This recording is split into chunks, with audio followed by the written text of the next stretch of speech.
Hey guys, welcome back to 1776 Robust. Thanks for watching as always. So on the table you see the Canik Tp9 Sfx. In this case you see something added to it. On top of it you have your Vortex Venom sight, and I just got this in the mail, and I have to say I'm really pleased with everything I've seen so far.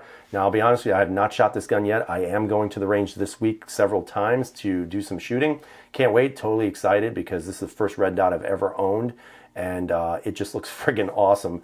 And so as a result, I decided to put it on last night, play around a little bit with it. I haven't actually even put the battery into it yet, so I'll be doing that tonight to see how that works. Hopefully it does.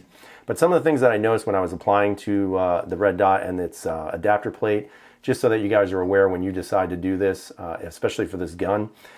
One of the things about the adapter plates, if you don't know, in the instruction manual, it will tell you what number plate you should use for the type of sight that you get. In this case, it is Vortex, so as a result, you use plate number 1. Each additional plate has different manufacturers for it, and this, I got lucky, just happened to be number 1, which was the one I took out of the box. Again, you can see how the adapter also has the holes for the charging handle. I'm not a big fan of this thing, I'll be honest with you. It just is, to me, it's begging to break, and I don't want to have any issues with that, so I don't really think I'm going to use it. And honestly, I think it takes away from the gun a little bit, but that's just my opinion. Now, of course, with the screws that came with the original plate here, I took the screws out. The left one came out perfectly. The right one took a little bit of force to get out. It just doesn't seem like it was machined straight in, which was kind of a bit of a pain to get out and also to put back in, but that was really the only down part of it I saw when I was taking off the original backing or the original plate here for the rear sight. Also, as applying it, the Canik actually comes with screws to actually screw the sight into the adjustable plate or the adapter plate here. So that is awesome. It worked perfectly. I had no issues with that, and it fits snug as a bug. And as you can see, there's no movement there whatsoever, which is nice. Again, there is no real co-witnessing. The rear sight is gone.